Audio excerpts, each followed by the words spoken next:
আল্লাহর নবীর স্ত্রী আমাদের আম্মা জান, দয়াল নবীজির অর্ধাঙ্গিনী আমাদের আম্মা জান উম্মাহাতুল মুমিনিন যার লকব মা আয়েশা রাদিয়াল্লাহু তাআলা আনহা, আল্লাহর নবীকে তার কুল মুবারকের মধ্যে নিয়ে ঘুমাচ্ছেন। রাসূলের নূরানী মাথা মুবারকে হাত বুলিয়ে দেয়। সেই রাতটা ছিল পূর্ণিমার রাত।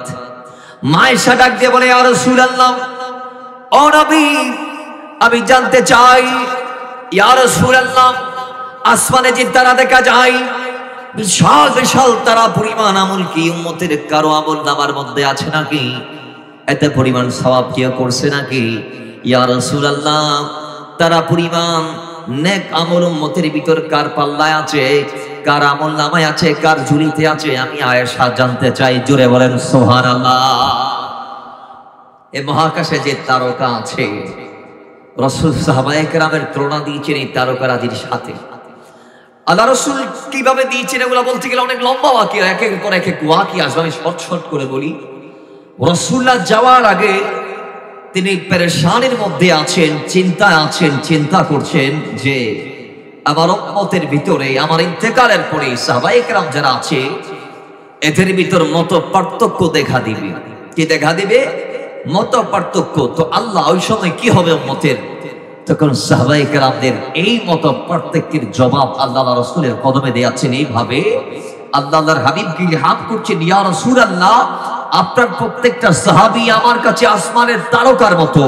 আসমানের প্রত্যেকটা তারা যেমন আলাদা আলাদা মাকামাত আছে, প্রত্যেকের নিজস্ব দাম আছে, সেম দ্যাট আপনার প্রত্যেকটা সাহাবী তারকার ন্যায়, সিতারার ন্যায় আসহাবিকার নজম। রাসূল পরে বলবেন, তো আপনার প্রত্যেকটা সাহাবী তারকারাজির ন্যায় প্রত্যেকের আপন আপন জ্যোতি আছে, আপন আপন আলো আছে, তারা প্রত্যেকে হেদায়েত প্রাপ্ত। ইয়া রাসূলুল্লাহ, আপনার উম্মতের ভিতরে কোন একজন ব্যক্তি আপনার একজন আদনা সাহাবীকে যদি কেউ মেনে নেয়, জেনে নেয়, আইডল বানায়, ফলো করে, সেই হেদায়েত পেয়ে যাবে। জোরে বলেন সুবহানাল্লাহ। পরপর রাসূল এলান দিলেন, আসহাবিকান নুজুম ফাবি আইয়িহিম ইহতাদাইতুম ইহতাদাইতুম, তোমরা আমার সাহাবাদেরকে অনুসরণ করে রাখ আসমানের তারকার ন্যায়, তারকা সদৃশ্য। আবার কোন উম্মত যদি একজন সাহাবীকে মানে, সে জান্নাতি, সে আহলে সুন্নাহ ওয়াল জামাতের মধ্যে আছে। কারণ আল্লাহ রাসূল নিজেই আরেক হাদিসে এলান দিয়েছেন, ইন্না বনি ইসরাঈলা তাফাররাকাত আলা 72 বিল্লাহ, সাতাফারিকু উম্মতি আলা 73 বিল্লাহ, কুল্লুহুম ফিন্নার ইল্লা মিল্লাতা ওয়াহিদা। ক্বালু মান হিয়া ইয়া রাসূলুল্লাহ? ক্বালা মা আনা আলাইহি ওয়া আসহাবি। আল্লাহর নবী সাহাবায়ে কেরামদেরকে এলান দিচ্ছে, বনি ইসরাঈল বিভক্ত হয়েছে 72 দলে, আর আমার উম্মত বিভক্ত হবে 73 দলে। তন্মধ্যে 72 দল যাবে জাহান্নামে, একটি দল যাবে জান্নাতে। সাহাবায়ে কেরাম বলে, ইয়া রাসূলুল্লাহ, আপনার উম্মতের ভিতর 73 দল হয়ে সবাই যদি জাহান্নামে যায়, একটি দল ছাড়া, তো যেই দল জান্নাতি দল, যেই দলের অধিকারী অধিবাসী অনুসরণকারীরা জান্নাতি, সেই দলটা কোন দল আমরা জানতে চাই। সাহাবায়ে কেরামদেরকে রাসূল উত্তর দিচ্ছে, ক্বালা মা আনা আলাইহি ওয়া আসহাবি। যেই দলের মানুষরা আমি রাসূলকে মানে, আমার সাহাবীদেরকে মানে, তারাই জান্নাতি। জোরে বলে। তাহলে এই হাদিস ও সাহাবায়ে কেরামদেরকে মানার কথা আসছে। ভাইরা আমার, আরেক হাদিস আসছে, ওই সাহাবায়ে কেরামদের শান এত সস্তা না, আসমানের তারকার মতো। আসহাবিকার নজুম, তারকার কথা রাসূল তাদেরকে কেন বললেন? কয় সৃষ্টি জগতে সবচেয়ে বড় সৃষ্টির নাম হচ্ছে তারকা। আপনারা ভাবতেছেন গোটা দুনিয়াটা অনেক বড়, আল্লাহ নবী সাহাবায়ে কেরামের তুলনা দুনিয়া দিয়ে দিই কেন? বিজ্ঞানের থিওরির দিকে একটু থাকানোর দরকার আছে না? পুরো পৃথিবীর যে একটা সূর্য আছে, সৌরজগতে একটা কি আছে? সূর্য। এই সূর্যটি পৃথিবীর চেয়ে 13 লক্ষ গুণ বড়। সুবহানাল্লাহ জুড়ে বলবেন না? সূর্য পৃথিবীর চেয়ে কয় লক্ষ গুণ বড়? 13 লক্ষ গুণ বড়। যেই সূর্য পৃথিবীর চেয়ে 13 লক্ষ গুণ বড়, পৃথিবীতে যদিও আল্লাহ তারকা দেয় নাই, ওপরে আল্লাহ এমন এমন কিছু তারকারাজি সেট আপ করেছে। কয় এমন কিছু তারকা আছে, যেমন প্রক্সিমা সেন্ট্রায়ে, আলফা সেন্ট্রায়ে, আলফা সেন্ট্রায়ে বি, বিশেষ করে বেটেল জিউস নামে যে একটা তারা আছে আল্লাহর সৃষ্টি জগতে, একটি তারকা বিশেষ করে যেটার নাম বেটেল জিউস। কয় ওই তারকা সূর্যের চেয়ে 33 কোটি গুণ বড়। কত কোটি গুণ? যে সূর্য দুনিয়ার চেয়ে পৃথিবীর চেয়ে 13 লক্ষ গুণ বড়, ওই সূর্যের চেয়ে একটা তারা আছে 33 কোটি গুণ বড়, সেটার নাম ব্যাটেল জিও সিটি। জোরে বলেন না সুবহানাল্লাহ। এজন্য রাসূল বলেছে আসহাবিকান নজম, আমার সাহাবীদের তুলনা হচ্ছে আসমানের তারকার ন্যায়। জোরে বলেন সুবহানাল্লাহ। বাবার আমার, মায়ের সাবল এত তারা আল্লাহ জমিন এর উপর সাজিয়ে রেখেছেন, আসমানের উপরে। ইয়া রাসূলুল্লাহ, তারকা পরিমাণ আমল কি উম্মতের কারো আমল নামায় আছে নাকি? আল্লাহ নবী ডাক দিয়ে বলে আছে একজনের আমল নামায়, তার নাম হচ্ছে মাওলা আমর। রাসূলুল্লাহ যখন উত্তরে এটা বললেন, আয়েশা আম্মা জান চেহারা কালো করে ফেলেছে। আম্মা জান আয়েশা সিদ্দিকা রাদিয়াল্লাহু তাআলা আনহা ডাক দিয়ে বলে, ইয়া রাসূলুল্লাহ, ও নবী, আমি মনে করেছিলাম আমার আব্বার নাম বলবেন, কারণ আপনি রাসূল তো নিজে এলান দিয়েছি, আপনার নূরানি জবান থেকে আমি শুনেছি। ইয়া রাসূলুল্লাহ, আপনি বলেছেন আফদালুন নাস বাদাল আম্বিয়া, মানুষদের ভিতরে নবীদের পরে যার স্থান তার নাম সিদ্দিক আকবর। রাসূল, আপনি আমার বাবার নামটা বলেন নাই। আমি ভেবেছিলাম হয়তো ওমরের জায়গায় আমার আব্বার নামটা হবে, কিন্তু আপনি মাওলা ওমরেরটা কেন বললেন? আল্লাহ নবী ও রাহমাতাল লিল আলামিন ডাক দিয়ে বলেন, আয়েশা শোনো, ও আমার অর্ধাঙ্গিনী শোনো, মাওলা ওমরের গুলা তো গণনা করা যায়, কিন্তু তোমার আব্বার গুলা তো গণনা করা যায় না। আর একটু জোরে বলেন না সুবহানাল্লাহ। কই আয়েশা শুনে নাও, শুনে নাও, তোমার আব্বার পুরো জিন্দেগির আমল নামা এগুলা তো দূর কি বা দূরের কথা, তোমার আব্বা যে হিজরতের একটি রাত আমি রাসূলকে যে একটি রাত দিয়েছে, ওই একটি রাতকে যদি এক পাল্লার মধ্যে রাখা হয়, মাওলা ওমরের সমস্ত আমলকে যদি আরেক পাল্লায় রাখা হয়, আল্লাহর কসম তোমার আব্বার এক রাতের পাল্লা বাড়ি হয়ে যাবে, কারণ তোমার আব্বা ওই রাতটি আমি রাসূলকে দিয়েছে। জোরে বলেন সুবহানাল্লাহ। ও দুনিয়ার মুসলমান, সুতরাং বোঝা গিয়েছে সিদ্দিক আকবরের গোটা জিন্দেগিতে সেই রাতটি দামি, যেই রাত তিনি মুস্তাফাকে দিয়েছে। আমরাও আজকের এই রাত আমার নবীকে দিয়ে আমরা প্রমাণ দিচ্ছি, ইয়া রাসূলুল্লাহ, 1000 বছর আগে এসে সেই গারে সৌরে হিজরতের রাতে আপনাকে সময় দিতে আমরা পারি নাই, কিন্তু আজকে 1000 বছর পরে এসে এই কন্ট্রোলের শীতকে তাওয়াক্কা করে অপেক্ষা করে এই রাত আপনাকে দিয়ে আমরা জানান দিচ্ছি আমরা আপনার পক্ষে আছি। জুড়ে বলেন না সুবহানাল্লাহ। আল্লাহু আকবার। ইয়া রাসূলুল্লাহ, গৌসিয়া দস্তবি জিন্দাবাদ, জিন্দাবাদ, জিন্দাবাদ। তাহলে সিদ্দিক আকবর রাদিয়াল্লাহু তাআলা আনহুর আমল অগণিত, কথা ঠিক কি না? কেমন নবীর প্রেমিক, আমাকে তার নমুনাগুলা দিতে বলা হয়েছে। বাবারা আমার, আল্লাহ নবী ইসলামিক দিন সাহাবায়ে কেরামদেরকে বলেন, এ আমার সাহাবায়ে কেরাম, আমি নবী ইসলামের বাণী প্রচার করার লক্ষ্যে যখন আরবের অলিতে গলিতে গিয়েছি, দাওয়াত দিয়েছি, তোমরা বেশ কম দাওয়াত মেনে নিয়েছো। কেউ প্রথমবারে, কেউ দ্বিতীয়বারে, কেউ 3 বারে, কেউ 4 বার যাওয়াতে কবুল হয়েছো। যাই হোক, কবুল হওয়ার পর থেকে আমি রাসূল ইসলামের জন্য তোমাদেরকে যখন মকবুল করে নিলাম, এরপর থেকে কম বেশি প্রত্যেকে ত্যাগ দিয়েছি ইসলামের জন্য, তিরিক্কা দিয়েছি ইসলামের জন্য, বেশ কম সবাই কোরবানি দিয়েছো, কিন্তু আমি রাসূল প্রত্যেকের কোরবানি শোধ করে দিয়েছি। উম্মতের ভিতরে একজনের কোরবানি আমি শোধ করতে পারি নাই, যার কোরবানি এত বেশি, এত বেশি, এত বেশি, আমি রাসূল গণনা করে শেষ করতে পারবো না, তার নাম হচ্ছে সিদ্দিক আকবর। আল্লাহ নবী ডাক দিয়ে বলে, আবু বকর শোনো, তোমার কোরবানির জাযা আমি রাসূল দুনিয়াতে দিতে পারি নাই, কাল কিয়ামতের মাঠে আল্লাহ তোমাকে ডাক দিবে, আই সিদ্দিক আকবরের দিকে আসো। আল্লাহ নবী বলেছে, তুমি এত বেশি ইসলামের জন্য দিয়েছো, রাসূল তোমার ঋণ শোধ করতে পারি নাই, আমি আল্লাহ আজকে কিয়ামতের মাঠে তোমার ঋণ শোধ করব। আল্লাহর নবী ডাক দিয়ে বলে, আবু বকর সেদিন আল্লাহ নিজ হাতে তুমি সিদ্দিক আকবরের ঋণ শোধ করবে। জোরে বলেন সুবহানাল্লাহ। সিদ্দিক আকবরকে যখন মওলা বলবে, আবু বকর কি চাও? আল্লাহ, আমি একটা জিনিস চাই, যেটা আমার আকা চেয়েছে, যেটা আমার নবী চেয়েছে, সেটা কি? আমার নবীর উম্মতের মুক্তি। সিদ্দিক আকবর চাইবেন আমাদের, একটু জোরে বলেন আমাদের। আজকে আমরা ওনার স্মরণ করি না, মসজিদের মিম্বর গুলাতে সিদ্দিক আকবরের মাসে দেখা যায় তার জীবন সম্পর্কে কথা বলা হয় না। বাইরে আমার, আপনি সিদ্দিক আকবরের স্মরণ কেন করবেন? আল্লাহ নবীজি হাদিসে পাকের মধ্যে বলেছেন, হুব্বু আবি বকর ওয়া শুকরিহি ওয়াজিবুন আলা উম্মতি।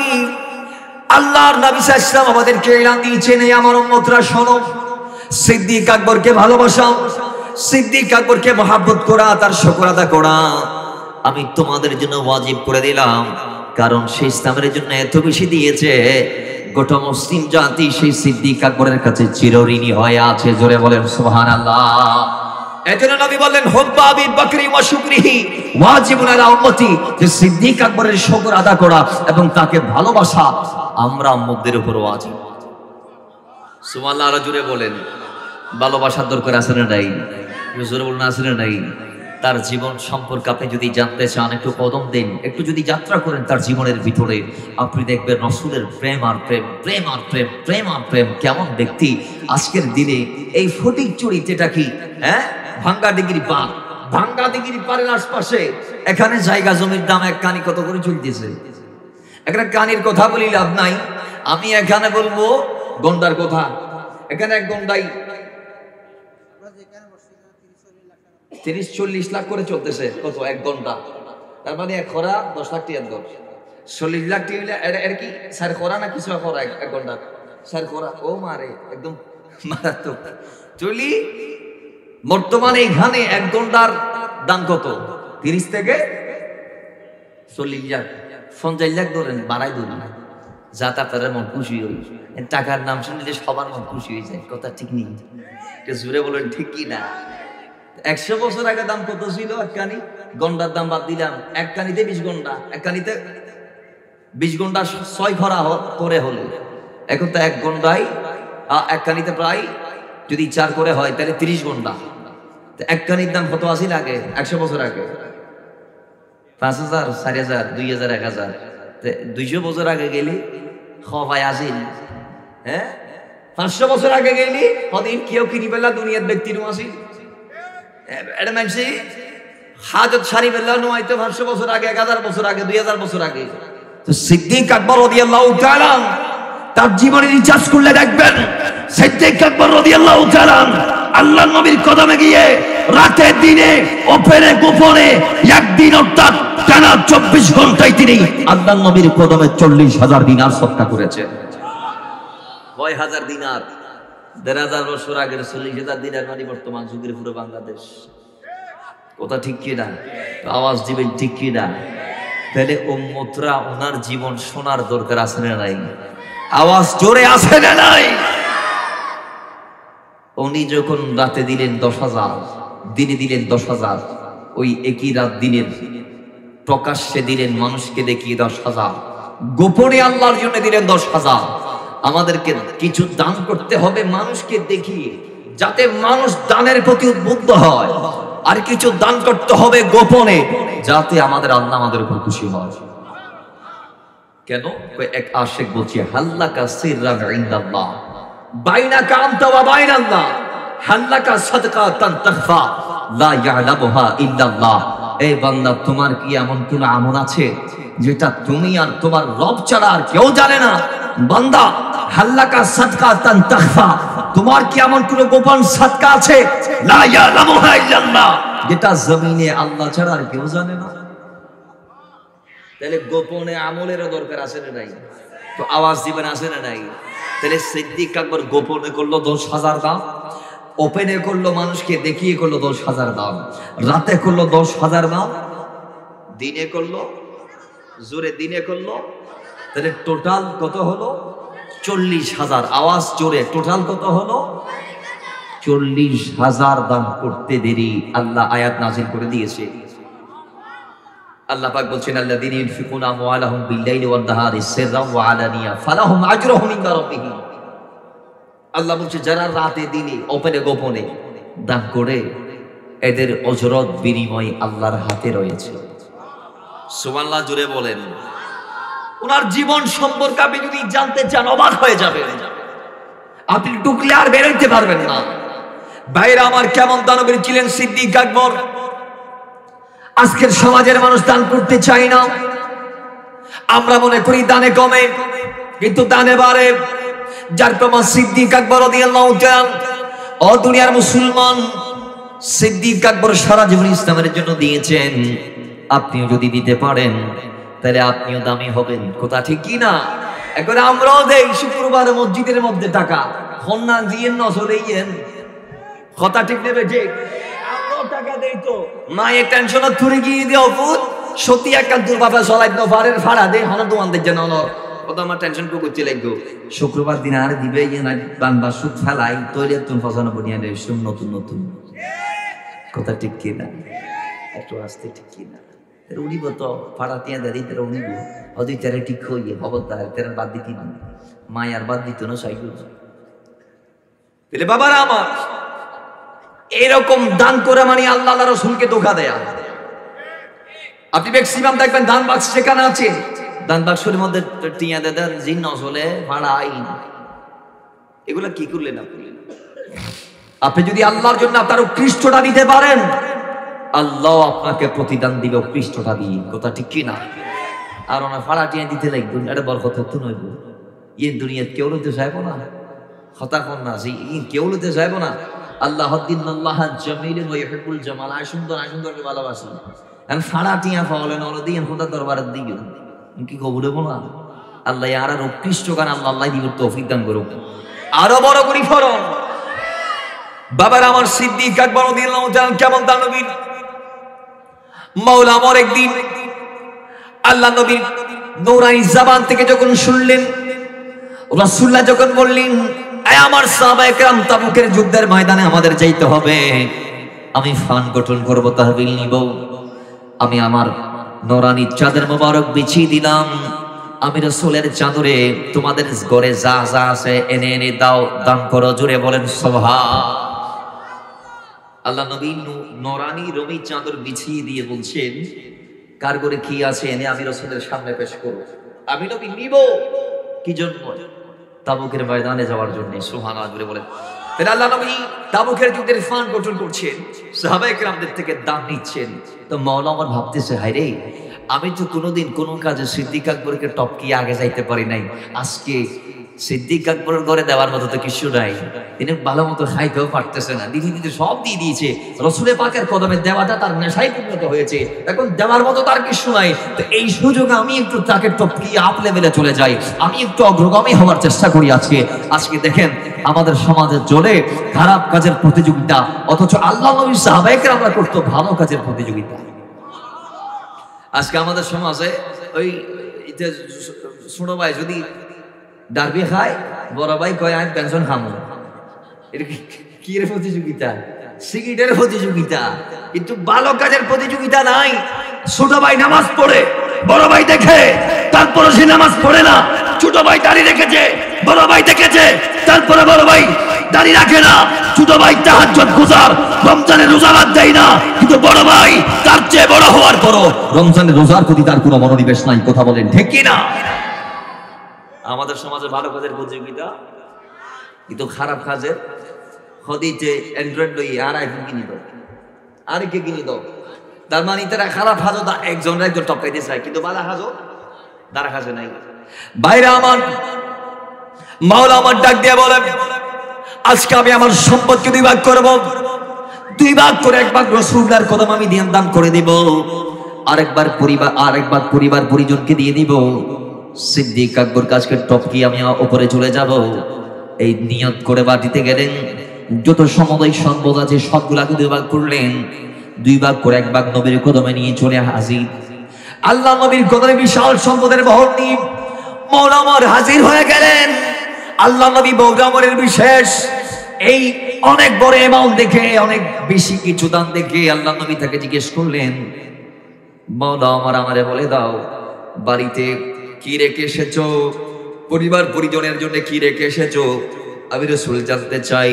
মাওলা আমার ডাক দিয়ে বলে ইয়া রাসূলুল্লাহ, সমুদয় এখানে জানতি তৎসম পরিমাণ আমি আমার পরিবার পরিজনের জন্য রেখে এসেছি। জুড়ে বলেন সুবহান। তার মানে কি কই ইয়া রাসূলুল্লাহ আমার সম্পদকে 2 ভাগ করে 1 ভাগ এনেছি, আরেক ভাগ রেখে এসেছি। জুড়ে বলেন সুবহানাল্লাহ। একটু পরে দেখা গেল সিদ্দিক আকবর অল্প কিছু নিয়ে, মাত্র অল্প কিছু নিয়ে নবীর কদমে হাজির। গায়ের মধ্যে কোনো জামা নাই, চাঁদাই পরিধান করলো। বাইরে আমার আল্লাহ নবী তাকে জিজ্ঞেস করলেন, এ আবু বকর, আমি রাসূল তোমার থেকে জানতে চাই করে কি আছে, পরিবার পরিজনের জন্য কি রেখে এসেছো আমি জানতে চাই।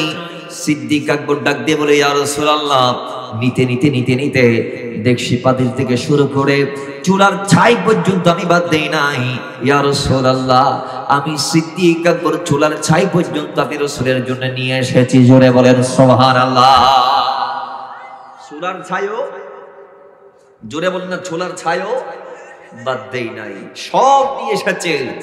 তো মাওলা ওমর সেদিন জবাব পেয়ে গিয়েছি, হ্যাঁ, সিদ্দিক আকবরের জন্য আমলকে টপকিয়ে উপরে ওঠার কেউ প্রতিযোগিতা চাইলে করতে পারে, কিন্তু প্রতিযোগিতা করেও সে সাকসেস হতে পারবে না, কারণ নবীর প্রেমে সিদ্দিক আকবরের কোনো দ্বিতীয় ব্যক্তি নাই। জোরে বলেন। আল্লাহ নবীর ইন্তেকালের পরে নবীজির বিচ্ছেদের যন্ত্রণা সহ্য করতে না পেরে 2 বছরের মাথায় সিদ্দিক আকবরের নিঃশ্বাস থেকে পুরা গন্ধ বের হচ্ছে। মায়েশা জিজ্ঞেস করে, আব্বাজান, পুরা পুরা গন্ধ এসে থেকে কাবাবের মতো গন্ধ হয়, আমার ভিতর থেকে আসতেছে। জুড়ে বলে, নবীর প্রেমে সব পুড়ে গেছে। আপনি কোথায় আছেন? যিনি আমার নবীকে ভালোবেসে বিধি দিতে সব দিয়ে ফেলেছে, নিজের কন্যাটাকেও দিয়ে ফেলেছে। কেমন ব্যক্তি ছিলেন জানেন? আল্লাহ নবী রাহমাত লিল আলামিনের প্রেম তার গোটা জিন্দেগি জুড়ে এমন ভাবে ছিল যে তিনি গোটা আলাম আলামিনের চেয়ে স্রষ্টা হিসেবে আল্লাহকে বাদ দিয়ে সৃষ্টি জগতে তিনি সবচেয়ে বেশি আমার নবীকে ভালোবেসেছেন। আর একটু জোরে বলেন সুবহানাল্লাহ। সৃষ্টি জগতে তিনি সবচেয়ে কাকে বেশি ভালোবেসেছেন? আমার নবীকে। প্রমাণ কি? হযরত আব্দুর রহমান ইবনে আবু বকর রাদিয়াল্লাহু তাআলা তিনি যখন কলমা পড়ে মুসলমান হলেন, আব্বাজানের কদমে গিয়ে জিজ্ঞেস করে, আব্বাজান, বদরের ময়দানে আমি আপনাকে কয়েকবার পাইছিলাম আমার তরবারির নাগালে, আমি চাইলে 2-1 কদম সামনে দিয়ে আপনাকে গোতন করে দিতে পারতাম, কিন্তু আমি মারি নাই আপনাকে। কেন? আপনি আমার বাবা, আপনি আমার কি বাবা। আমি কাফেরদের পক্ষ থেকে গিয়েছিলাম আর আপনি ছিলেন আমার নবীর পক্ষে, কিন্তু আমি আপনাকে পাওয়ার পরও মারি নাই। বাবা আর ছেলের সম্পর্কের খাতিরে, বাবার ছেলের রিশতার খাতিরে আমি আপনাকে মুক্ত করে দিয়েছি, মারি নাই, জীবন দিয়েছি। আব্বা, আমার জায়গায় যদি আপনি থাকতেন কি করতেন একটু জানতে চাই। আল্লাহর কসম, সিদ্দিক আকবরের উত্তর কপালে ওঠার মতো চোখ। কেমন? ওই চোখ কপালে ওঠার মতো উত্তর দিয়েছিলেন সেদিন সিদ্দিক আকবর এইভাবে যে সিদ্দিক আকবর বলছে, আমার সন্তান, আমি হলে আমার জায়গা থেকে তোমাকে ছাড় দিতাম না।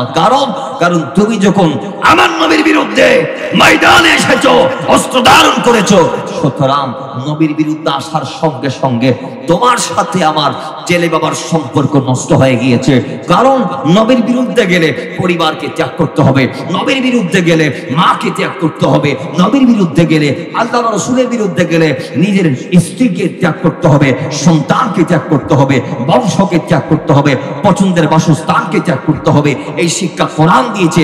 আল্লাহর কোরআন সূরা তওবার 24 নং আয়াতে ডাক দিয়ে বলছেন, কুল ইন কানা আবাউকুম ওয়া আবনাউকুম ওয়া ইখওয়ানুকুম ওয়া আজওয়াজুকুম ওয়া আশিরাতুকুম ওয়া আমওয়ালুন ইকতারাফতুমুহা ওয়া তিজারাতুন তাখশাউনা কাসাদাহা ওয়া মাসাকিনু তারদাউনাহা আহাব্বা ইলাইকুম মিনাল্লাহি ওয়া রাসূলিহি। আল্লাহর কোরআন ডাক দিয়ে বলছে, নিশ্চয় তোমার মা, তোমার বাবা, তোমার ভাই, তোমার স্ত্রী, তোমার সন্তান সন্ততি, ওয়া আশিরাতুকুম, তোমার বংশে যারা যারা আছে, ওয়া আমওয়ালুন ইকতারাফতুমুহা, তোমার অর্জিত ধন সম্পদ, ওয়া তিজারাতুন তাখশাউনা কাসাদাহা, তোমার ব্যবসা বাণিজ্য, ইভেনকে তোমার পছন্দের ওমাসাকিনু তারদাউনাহা, তোমার পছন্দের বাসস্থানের চেয়ে বেশি আহাব্বা ইলাইকুম মিনাল্লাহি ওয়া রাসূলিহি, আল্লাহ আল্লাহ রাসূলকে বেশি ভালোবাসতে হবে। জোরে বলেন সুবহানাল্লাহ।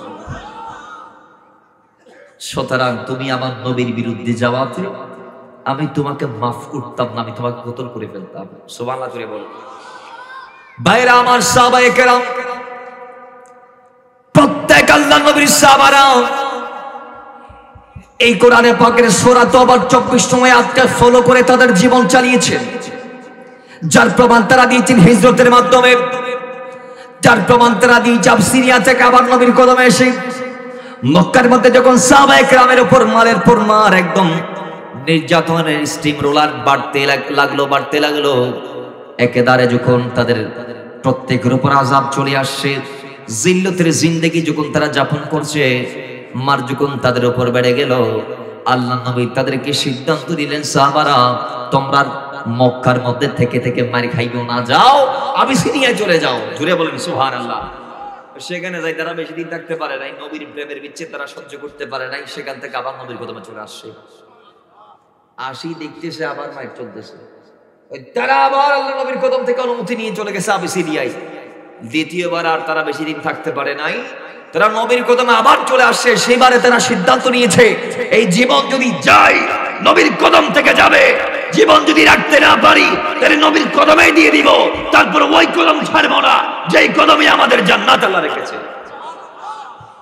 তারা চলে আসছে আবিসিনিয়া থেকে, দ্বিতীয়বার হিজরত করে আর যায় নাই। আর জোরে বলুন, আর যায়। তারা প্রমাণ দিয়েছে সূরা তওবার 24 নম্বর আয়াতকে হিজরতের পরে। তো আল্লাহর নবী যখন মক্কা থেকে মদিনায় হিজরত করলেন, কিছু সাহাবী আগে চলে গেছে মদিনায়। কোথায়? আগে, কারণ নবী তাদেরকে ডিরেকশন দিয়েছে, তোমরা মদিনায় যাও, আমি আসছি। কিন্তু পরে যারা গিয়েছে তারা নবীর জন্য গিয়েছে। কেমন?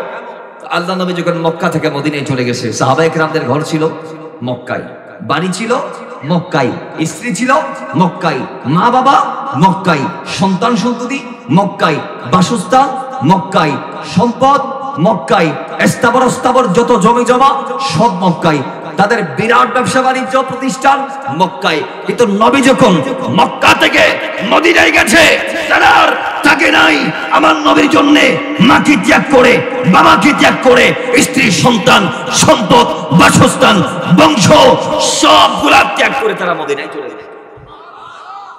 ফরনে জামানি গেছে, ডুয়েল পোশাকও নিয়ে যায় নাই, দ্বিতীয় জামাও নিয়ে যায় নাই। তার মানে এক জামাতে তারা মদিনায় চলে গেছে। ইয়া রাসূলুল্লাহ গরজ যায় রে পোশাক কোনা কেনা গাটি মাটি বাঁধি আনি ইয়ান গায়ে যেটা আছে ওইটা নিয়ে মদিনায়। নবীকে তারা এমন ভালোবেসেছে, সুবহানাল্লাহ।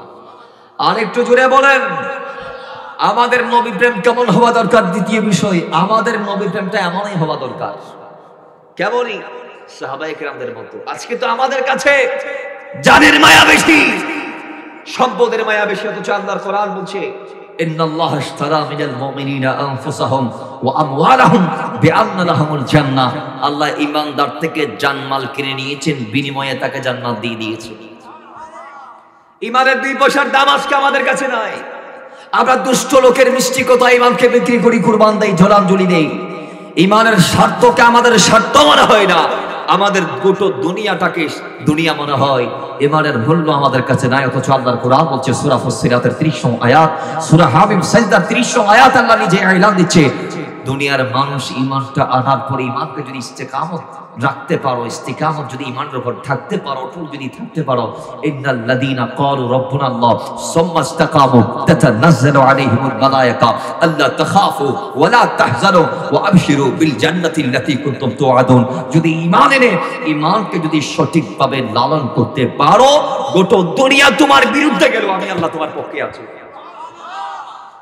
তোমার ভাই তোমার পাশে থাকবে না বিপদে, কিন্তু আল্লাহ থাকবে, ফেরেশতাদেরকে পাঠিয়ে সাহায্য করবে। আল্লাহ বলছে আল্লাহ তাখাফু, তোমার ভয় নেই, ওয়ালা তাহজানু, তোমার চিন্তা নাই, ওয়া আবশিরু বিল জান্নাহ, আর জান্নাত তোমার জন্যই আছে। তাহলে আমরা জান্নাত চাই কি চাই না? জান্নাত যদি চান, ঈমান দরকার আছে না নাই? নাকি সড়লে মোড়লে মানুষের জায়গা জমিন খাই, সম্পত্তি মারদি, মানুষের টুপি ফরাই, হ্যাঁ জান্নাত কি পাইবেন? ওটা কি নানার বাড়ি? ওটা কি নানার বাড়ি নেই যে মন চাইলে ঢুকে গেলাম?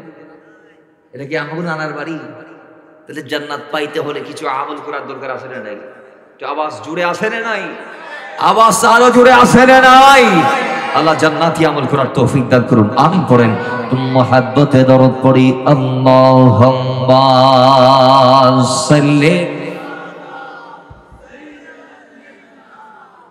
মাওলানা মুহাম্মাদ ওয়া আলা আলি সাইয়্যিদিনা।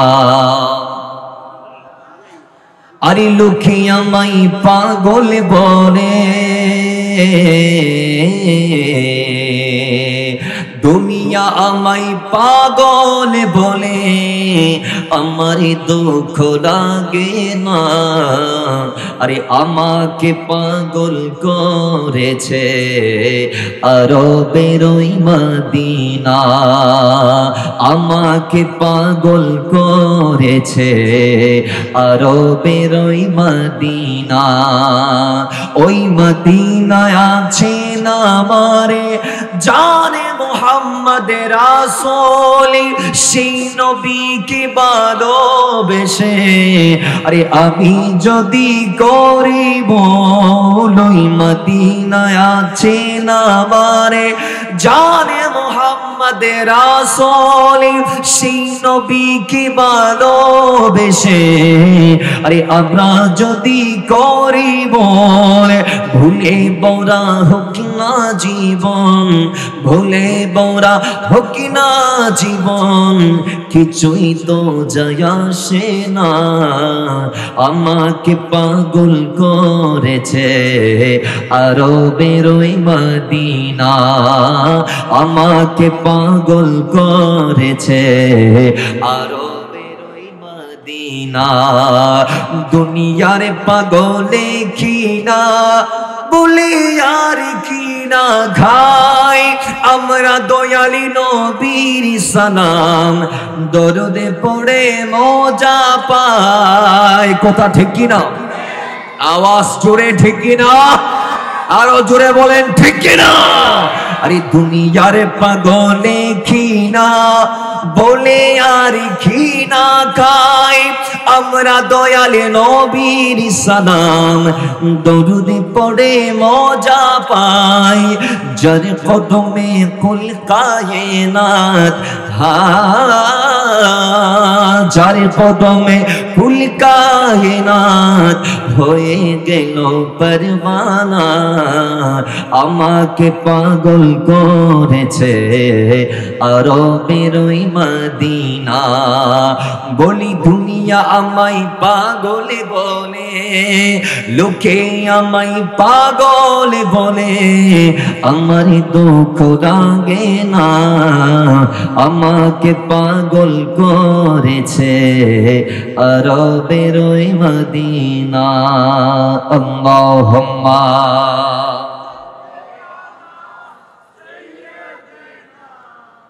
মাওলানা মুহাম্মাদ ওয়া আলা আলি সাইয়্যিদিনা। তাহলে ওই মদিনাওয়ালা তাকে ভালোবাসলে সাহাবায়ে কেরাম না হলেও এই যুগে তো কেউ চাইলে আর সাহাবী হতে পারবে, কিন্তু ওই নবীকে কেউ ভালোবাসলে সে সাহাবীদের গোলামের গোলামের গোলামের গোলামের গোলাম হতে পারবে। আর একটু জোরে বলেন না সুবহানাল্লাহ। কেমন ভালো সাহাবায়ে কেরাম নবীকে বেশি। হযরত উরওয়া ইবনে মাসউদ রাদিয়াল্লাহু তাআলা বর্ণনা দিচ্ছেন বুখারী শরীফের হাদিস। বুখারী শরীফের মধ্যে 2581 নং হাদিসের মধ্যে আসে, উরওয়া ইবনে মাসউদ বলছে আমি 6ষ্ঠ হিজরিতে হুদাইবিয়ার প্রান্তরে গেলাম আল্লাহর নবীর সাক্ষাতে কাফেরদের প্রতিনিধি স্বরূপ ডিল করার জন্য। সুবহানাল্লাহ। আমরা সবাই জানি হুদাইবিয়া নামক জায়গায় রাসূলুল্লাহর সাথে কুরাইশ কাফেরদের সন্ধি হয়েছে। কি হয়েছে? সন্ধি মানে বোঝাপড়া, একটা চুক্তি, একটা কি হয়েছে? চুক্তি হয়েছে। ওই চুক্তিতে কিছু শর্ত আছে, 10 থেকে 12টি। কথা বলেন কয়টি? 10 থেকে 12টি চুক্তি শর্ত। এই চুক্তির শর্তগুলা উভয় পক্ষকে আগামী 10 বছর পর্যন্ত মানতে হবে, এটাই চুক্তিপত্রে লেখা ছিল। ওইটার নাম হুদাইবিয়ার সন্ধি বা হুদাইবিয়ার চুক্তি। কোরআনে যেটাকে ফাতহুল মুবিন বলা হয়েছে, মানে সুস্পষ্ট বিজয়। সুবহানাল্লাহ। আর একটু জোরে বলবেন। তো সেই হুদাইবিয়ার প্রান্তরে প্রথমে ওসমান গনিকে আল্লাহ নবী পাঠিয়েছিল কুরাইশদের কাছে। কুরাইশে মাওলা ওসমানকে বন্দী করে ফেলেছে। বন্দী করে যখন ফেলেছে, মুসলমানরা মনে করেছে তাকে কতল করা হয়েছে। আল্লাহ নবী বায়াতে রিদওয়ান, তাদের থেকে গাছের নিচে একটা বায়াত নিয়েছিলেন, যেটাকে বায়াতে সাজারও বলা হয়। আল্লাহ নবীর এই বায়াতের ব্যাপারে আল্লাহ নিজে বলছে ইয়াদুল্লাহি ফাওকা আইদিহিম, যে আল্লাহ নবীর হাতের উপর কার হাত ছিল? আল্লাহর হাত। তো আল্লাহ রাসূলের হাতে সেদিন 1400 সাহাবী মত করে 1500 সাহাবী বায়াত নিয়েছিল এই মর্মে যে তারা আপন মায়ের হত্যার বদলা নিবে, তারা ওসমান হত্যার কি নিবে, বদলা নিবে। সবার মধ্যে ইমানের জোশ চলে আসছে। এইটুক দেখে কুরাইশরা বলতেছে মুসলমানরা যদি আসে তরবারি নিয়ে আমরা তো ফালাইয়েরও বাঁচতে পারবো না, সুতরাং তাড়াতাড়ি যাও, তাদের রাগকে পানি করো, মওলা ওসমানকে পাঠাই দাও এবং একটা চুক্তি তাদের সাথে করো আগামী 10 বছরের যাতে যুদ্ধ বিগ্রহ না হয়। তো ওই যুদ্ধ বিগ্রহ না হওয়ার জন্য একটা সন্ধির প্রস্তাব নিয়ে যিনি আসছিলেন কাফেরদের পক্ষ থেকে নবীর কদমে, তার নাম ছিল উরওয়া ইবনে মাসউদ রাদিয়াল্লাহু তাআলা। জুড়ে বলেন সুবহানাল্লাহ। বাবার আমার উরওয়া ইবনে মাসউদ নবীর কদমে গেল। আল্লাহ নবীর কদমে গিয়ে তিনি চুক্তি করার সময় তিনি যতটুকু দেখেছে সেটাই বর্ণনা দিচ্ছেন। তিনি ডাক দিয়ে বলছি, ওয়াল্লাহি লাকাদ ওয়াফাতু আলাল মুলুকি ওয়াফাতু আলাল কাইসারা ওয়া কিসরা ওয়া নাজাশি। তিনি বলছেন আল্লাহর কসম আমি কাইসার বাদশার কাছে গেলাম, আমি কিসরা বাদশার কাছে গিয়েছিলাম, আমি নাজাশি বাদশার কাছে গিয়েছিলাম, যারা অনেক বড় বড় নিপতি, অনেক বড় বড় প্রতাপশালী রাজা বাদশা ছিল। কিন্তু আল্লাহর কসম ওয়াল্লাহি ইন্নাইতু মালিকান কাতুয়াজিমহুম আসহাবুহুমা ইউআজিমু আসহাবু মুহাম্মাদান সাল্লাল্লাহু তাআলা আলাইহি ওয়াসাল্লাম। হযরত উরওয়া ইবনে মাসউদ ডাক দিয়ে বলে, আল্লাহর কসম অতীতে আমি যত বড় বড় বাদশাদের কাছে গিয়েছি তাদের রাজাদেরকেও দেখছি, প্রজাদেরকেও দেখছি, কিন্তু আমি আল্লাহ নবীর যে প্রজা অর্থাৎ সাহাবায়ে কেরামদের মতো তাদের মালিককে মহব্বত করতে অন্য কোনো প্রজাকে দেখি নাই। জোরে বলেন সুবহানাল্লাহ। সাহাবায়ে কেরাম নবীকে যে সম্মান করে, যে মহব্বত করে, যে ভালোবাসে, এত পরিমাণ ভালোবাসা কোন প্রজাকে তাদের রাজার প্রতি আমি দেখাতে দেখি নাই। জোরে বলেন না সুবহানাল্লাহ। আমি কি দেখছি তিনি বলছে ওয়াল্লাহ, আবার আল্লাহর কসম। হাদিসের প্রত্যেকটা কওলের শুরুতে তিনি কসম করছেন। তিনি বলছেন ওয়াল্লাহি ইন তারাখামা লুখামাতান ইল্লা ওয়াকাত ফি কাফি রাজুলিন মিনহুম ফাদালাকা বিহা ওয়াজহাহু ওয়াজিল্লাহু। আল্লাহর কসম আমি দেখেছি আল্লাহ নবী যখন তুতু ফেলতো আমি দেখেছি 1400 মতান্তরে 1500 সাহাবী প্রত্যেকে আপন হাতকে প্রসারিত করে দিয়ে তারা আল্লাহ নবীর নূরানি জবান মুবারকের তুতু নেওয়ার জন্য প্রতিযোগিতা করত। ভালো আমরা দুনিয়াতে অনেককে বাসি না, কিন্তু এমন নজির আছে ভালোবাসার মানুষ একদিন পাশে তুতু ফালাইছে। ভালোবাসা কিরে বন্ধু তোরা এত ভালোবাসি, তুই দুনিয়া গোড়া ঘুরি এর হাড্ডা হাড্ডি সকালে বেলা ফালি দে না, তার মানে তুই এর অবশ্যই আর ইগনোর করছিস, তুই আর অবশ্যই ইগনোর করছিস। আজ এত তো লাল হইতো না, শেষ সম্পর্ক। 20 বছরের বন্ধুত্ব ফরক কি আছে না নাই? অপরাধ কি? শুধু সাত পেলা এদের ফাঁসি দিই তুতু ফেলার কারণে। কি ফেলার কারণে? তুতু। আর সাহাবায়ে কেরাম আমার নবীর নূরানি জামান মোবারকের নির্গত তুতু, হ্যাঁ, এগুলা নেওয়ার জন্য রোয়া বলছে আমি দেখেছি আল্লাহ নবীর 1500 সাহাবী প্রত্যেকেই আপন হাতকে প্রসারিত করে দিত নবীর নূরানি জবানের তুতু নেওয়ার জন্য। এখন 1500 এর ভিতর তুতু পাইছে কয়জন? আদি একজনের হাতে খুঁজি ইবে লই ফাদালাকা বিহা জিলদাহু ওয়াজহাহু ওয়াজহাহু ওয়াজিলদাহু। কই যে পাইছি সে আমার নবীর ওই নূরানি তুতু মারো মুখে মালিশ করেছে, বুকে মালিশ করেছে। জুড়ে বলেন সুবহানাল্লাহ। 1400 এর ভিতরে কয়জন পাইছে?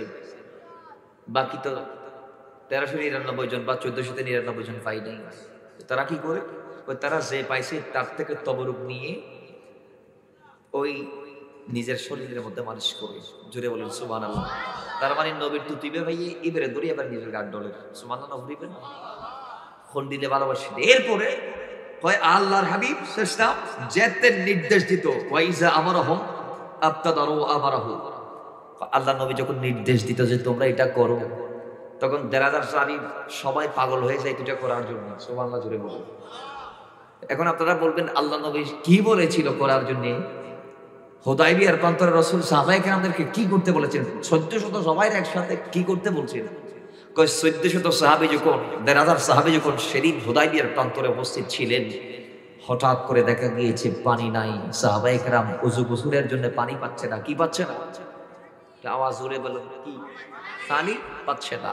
দেখো সাহাবায়ে কেরাম চারদিক তালাশ করলেন, আশপাশের জায়গাগুলো খুঁজলেন, পাইলেন না। এখন একটা শেষ ভরসা আছে, সেটা হচ্ছে মদিনাওয়ালা। কোথায়? নবীর কদম। বাইরে আমার গেল নবীর কদমে। আল্লাহর নবী রাহমাতাল লিল আলামিন ডাক দিয়ে বলে, তোমরা কি তোমাদের প্রত্যেকের মশক তালাশ করেছো? হ্যাঁ। ইয়া রাসূলুল্লাহ, মশকগুলো খালি, মশকের মধ্যে পানি নাই। রাসূল বলে, আশপাশের কূপ? ইয়া রাসূলুল্লাহ, নাই, সেখানেও পানি নাই। রাসূল ডাক দিয়ে বলে, তোমরা একটু পাশের এলাকাগুলোর মধ্যে খবর লাগাও। 1400 সাহাবী দৌড়ে দৌড়ে প্রত্যেক জায়গায় গিয়ে খবর নিছে, কিন্তু পানি। এরপর আল্লাহ নবী বলে, সর্বশেষ তোমাদের প্রত্যেকের আপন আপন মশককে চেক করো।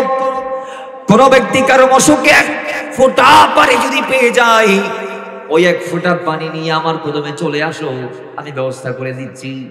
এখন ভালো করে তালাশ করে প্রত্যেকে মশক উল্টাই উল্টাই দেখে যে পানি কয় ফোঁটা পড়তেছে, দেখে কারো মশকে 1 ফোঁটা পানিও নাই। কিন্তু শেষমেশ একজন সাহাবীর মশকে কয়েক ফোঁটা পানি সে আজ করতে পেরেছে জাকনি দেওয়ার পরে।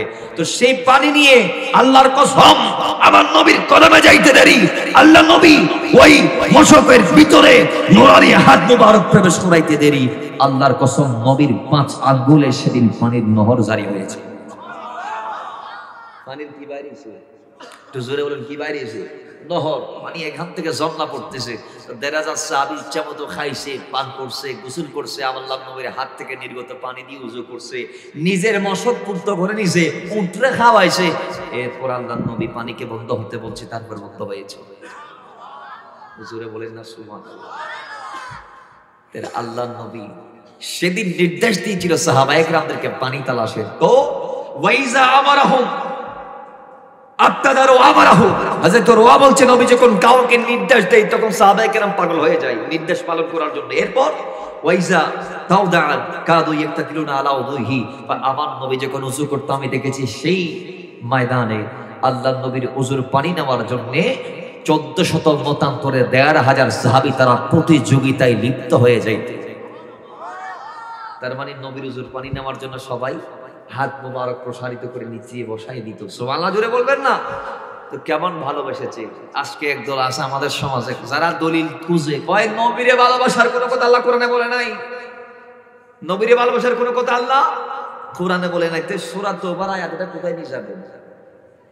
সূরা তাওবার আয়াতটা, সূরা তাওবার 24 আয়াত। قل إن كان آباؤكم وأبناؤكم وإخوانكم وأزواجكم وعشيرتكم وأموال اقترفتموها وتجارة تخشون كسادها ومساكن ترضونها أحب إليكم من الله ورسوله, যে দুনিয়াতে যা যা আছে, মা বাবা, স্ত্রী পুত্র সন্তান সন্ততি, নিজের পছন্দের বাসস্থান, বাড়ি গাড়ি, ব্যবসা বাণিজ্য, নয় নয় তোমার বংশের মধ্যে যারা যারা আছে সবার চেয়ে আহাব্বা ইলাইকুম মিনাল্লাহি ওয়া রাসূলিহি, আল্লাহ রাসূলকে বেশি ভালোবাসতে হবে। আয়াতটাকে কোরআন থেকে ছিঁড়ে ফেলেছি পারবেন? ওই বক্তা দেখলাম তাফসীর করতেছে, কয় নবীকে তাবাউন অনুসরণের কথা আসছে, নবীকে অনুসরণের কথা আসছে। কয় কুল ইন কুনতুম তুহিব্বুনা আল্লাহ ফাত্তাবিউনি ইউহিব্বুকুমুল্লাহ, আল্লাহ বলেছে অনুসরণ করতে, তো ভালোবাসতে বলে নাই। ওই বক্তা বলতেছে, আমি বলবো ভালোবাসার কথা তো হাদিসে আসছে, কোরআনে আসছে, সূরা তাওবার 24 আয়াতে, সূরা আলে ইমরান 31 আয়াতে না আসলে আসলে না। তাবাউনের কথা আসছে, তাবাউনের সূচনা তো মহব্বত থেকে, তাবাউনের কথা কোরআনে আসছে তার আয়াত মোতাবেক, কিন্তু মহব্বতের কথা তো আসছে ডাইরেক্ট, মহব্বতের কথা আসছে আল্লাহ কোরআনে, ভালোবাসার কথা তো ডাইরেক্ট আসছে সূরা তাওবার 24 আয়াতে। কিন্তু সে বলছে আল্লাহ তাবাউন কথা অনুসরণ করতে বলেছেন, সূরা আলে ইমরান 31 আয়াত।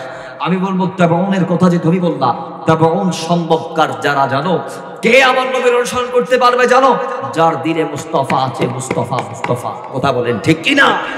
যার দিলে আমার নবী নাই, সে আমার নবীর কদমে যাইতে পারবে, কি মানতে পারবে, সেই আমার নবীর অনুসরণ করতে পারবে। আপনি সিদ্দিক আকবর দিকে তাকান আর আবু জাহেলের দিকে তাকান, দুইজনে আমার নবীর কদমে গেছে, দুইজনেই। সিদ্দিক আকবর গিয়ে ডাক দিয়ে বলে, ইয়া রাসূলুল্লাহ, আপনার মতো আমি দুনিয়াতে দেখি নাই, লাইতা কামিসলিহি শাই, আপনার মতো আমি। আর আবু জাহেল বলতেছে, মুহাম্মদ সাল্লাল্লাহু আলাইহি ওয়াসাল্লাম, আপনার মতো কুশীর আমি কাউকে দেখি নাই। সিদ্দিক আকবর কোন নবী বলেছেন, সিদ্দিক আকবর সত্য বলছো। আবু জাহেল যখন বললেন, নবী বলে সত্য বলছো। এখন উপস্থিত সাহাবায়ে কেরাম বলে, ইয়া রাসূলুল্লাহ, সত্য কোনটা? দুইটারে সত্য বললেন। সাদ্দাক্তা দুইজনকে বললেন। এখন একজন আপনারা সুন্দর বলছে, আরেকজন সুন্দর বলছে, এখন আপনি কোনটা উত্তর আপনি দিবেন? তো রাসূল ডাক দিয়ে বলে, আনা মিরাতুল্লাহ, আমি আল্লাহর আয়না। আয়নার সামনে যখন ব্যক্তি দাঁড়ায়, তখন ব্যক্তি নিজে নিজে দেখে, কথা ঠিক কিনা? আনা মেরাতুল্লাহ, আমি আল্লাহর কুদরতি আইনা।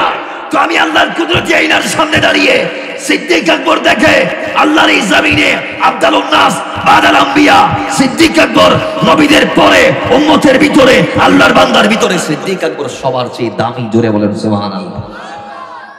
তো সে বলেছে আমি সত্য বলেছো, একটা বলে সত্যায়ন করলাম। আর আবু জাইল আসে দেখতেছি এদের মতো বেয়াদব, দামিশ, নালায়েক, নাজান্দা, কুলাঙ্গার, বেইজ্জত, বেওয়াফা, প্রতারক, সিটার বাটপার দুনিয়াতে আর নাই। নিজেরে নিজে কি বলতেছে মহাসাম, আপনি এত বিশ্রী কইতে তো মূলত আমার দেখে নাই, রসুল দেখার চোখ কি আবু জাহেলের আছে? জুড়ে বলেন। নবীর হাকিকত তো আল্লাহ জানে, জিবরাইলও জানে। কারণ अरे कहा जिब्रील ने सिदरा तलक मेरी और रसाई थी, तलक मेरी रसाई थी कि है कितने मने जिने आगे नबी जाने खुदा जाने। जुड़े बोलें ना सुबहानाल्लाह। সিদরাতুল মুনতাহার পরে জিবরাইল যাইতে পারে নাই, নবী গেছে। নবী কেমনে গেছে, নবীর হাকিকত কি, কেমনে আল্লাহর হাবিব গিয়ে আল্লাহকে দেখছে, নবীর হাকিকত এটা জিবরাইলও জানে না, জানে আল্লাহ, আল্লাহ রাসূল। জোরে বলেন সুবহানাল্লাহ। তো যেখানে নবীর হাকিকত জিবরাইল পর্যন্ত জানে না, সেখানে আবু জাইল জানবে? এই দামি শীতের জানার ক্ষমতা আছে? ইতের খবর আল্লাহ এতাল্লাই পাবলিক টয়লেট বানাই দিই। আদি সাফল যায় যে আরাম করে দিতের খবর খড়ে হদিতের তো দুনিয়া তো ১,৫০০ বছর আগে আইন মারি ন পারি ইলে মারি দি যাই, নিজ দায়িত্বে মারি দিয়ে যাবে দেখার খবর, বেয়াদবের খবর। খোদা ঠিক নেবে ঠিক। বাবারা আমার, আপনি যদি ইমানদার হয়ে থাকেন, ইমানের দাবি যদি রাখেন, তাহলে আপনাকে রাসূলকে বেশি মহব্বত করা লাগবে। কথা ঠিক কি না?